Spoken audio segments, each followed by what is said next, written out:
If you're 55, 58, or even 62, and you've got this quiet feeling in the back of your mind that you haven't done enough for retirement, I want to spend the next few minutes with you talking directly to you.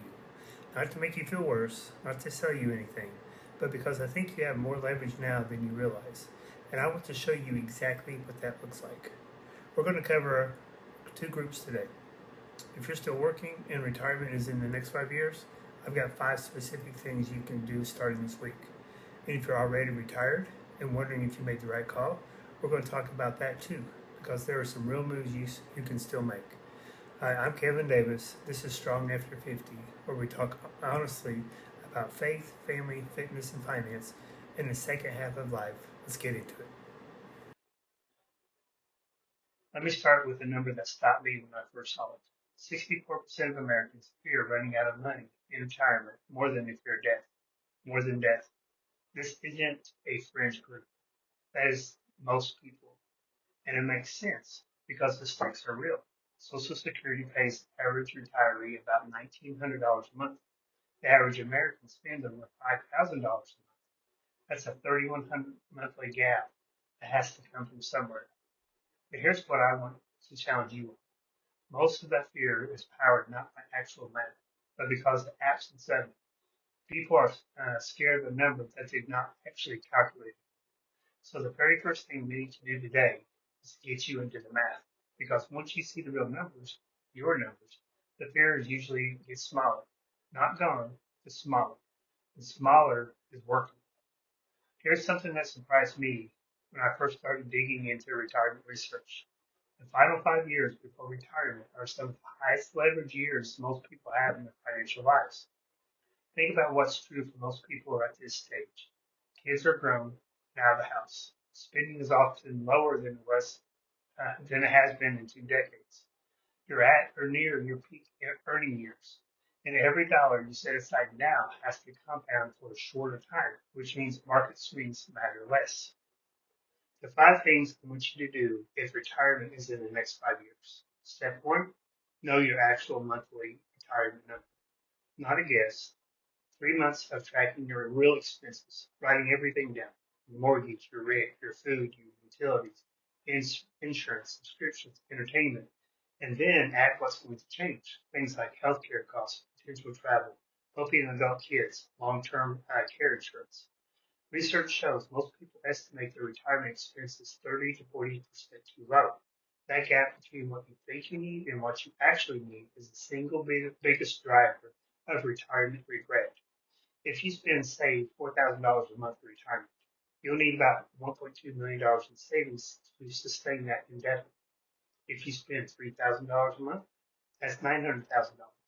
The number is different for everyone, but you need to know your number.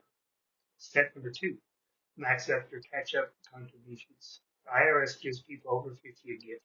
You can contribute an extra $7,500 a year to your 401k above the standard limit, bringing your total possible contribution to $30,500 a year.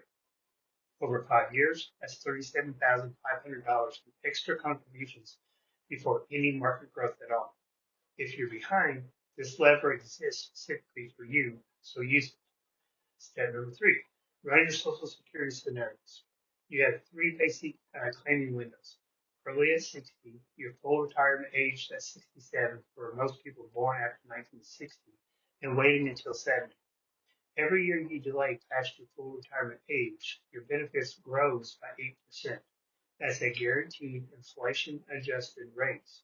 If your full benefit is $2,000 a month at 67, waiting until 70 gives you $2,480 a month for life. That's the break-even point. The break-even point where waiting pays off is usually in the mid to late 70s. If you're in good health, the math always favors waiting. SS.gov has a free calculator. Spend 20 minutes there this week. Step number four, build your cash cushion. Before you retire, have 1 to 2 years of living expenses in accessible cash, not in the market, in cash. And here's why it matters.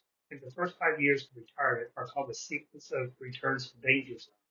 A significant market drop in year one of your retirement while you're withdrawing money can permanently damage the retirement portfolio in a way that a drop in 10 years simply cannot. Cash gives you the ability to live on savings during a downturn without selling investments at the worst possible time. It is one of the most simplest and most powerful protections available to a new retiree. And step number 5, create an income plan, not just a savings plan. Retirement is the day your paycheck stops, but your bills don't. Most people have a savings plan. They've been contributing to a 401k for decades. Far fewer have an income plan. A clear answer to the question, where does my money come from on the first of every month after you stop working? The basic sequence most advisors recommend: draw from taxable accounts first, then tax-deferred accounts like traditional IRAs and 401ks, then Roth accounts last. This minimizes taxes over the course of your retirement.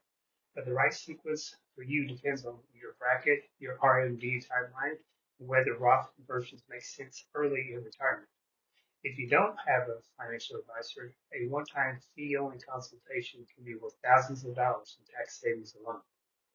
Now for the other group watching this. For those who've already retired, maybe recently, and feeling unsure about whether you made the right call or whether you're managing it correctly.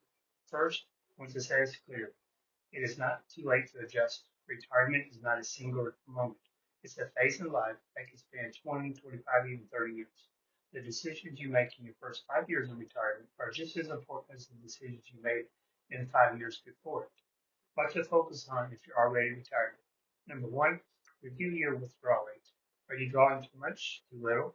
The 4% rule is a starting point, but your actual withdrawal rate should be reviewed annually against your portfolio balance and remaining timeline. A financial advisor can help with this. So can tools like Personal Capital or New Retirement. Number 2, understand your RMDs. At age 73, you are required by the IRS to take a minimum distribution from the traditional IRAs and 401ks. If you're approaching the age or past it, failing to take RMDs results in a 25% penalty on the amount you should have withdrawn. Know your number, set a calendar to remind yourself. 3, consider Roth conversions in low-income years. If you retire before 70 and RMDs kick in, you may have years of relatively low taxable income. Converting traditional IRA funds to Roth during these years at a lower tax rate can reduce your lifetime bill significantly. 4, don't ignore health care. Medicare covers a lot, but the average retiree still pays over $4,300 out of pocket per year in Medicare costs. And Medicare does not cover things like dental, vision, hearing aids, and most long-term care. Plan for these now, not just when you need it. And 5, stay flexible. Retirement income planning is not a set it and forget it system. Markets change, tax laws change, healthcare changes.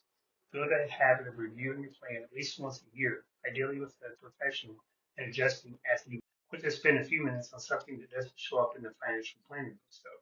For a lot of people, retirement is not just about money, it's about identity. It's about the question they've never said out loud: if I'm not producing, am I still valuable?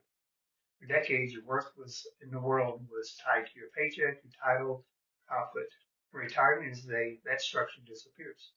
For people who have never built an identity outside of work, they can feel like they're falling and failing.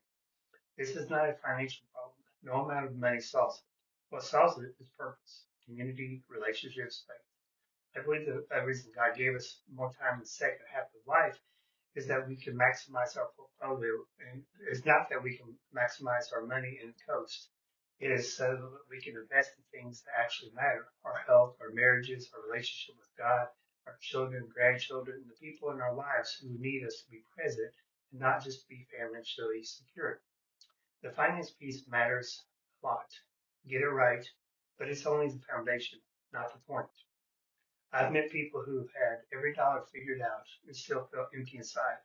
And I've met people who had less on paper, but had a sense of clear of who they were, who they served, what they were waking up to, what they were doing to thrive. The money matters, get it right, but it doesn't answer the question underneath the question. And here's what I want you to do this week. 3 things. Calculate your actual money retirement expense number. Spend an hour on this. It's the foundation of everything. 2, go to ssa.gov and create my Social Security account if you do not already have it.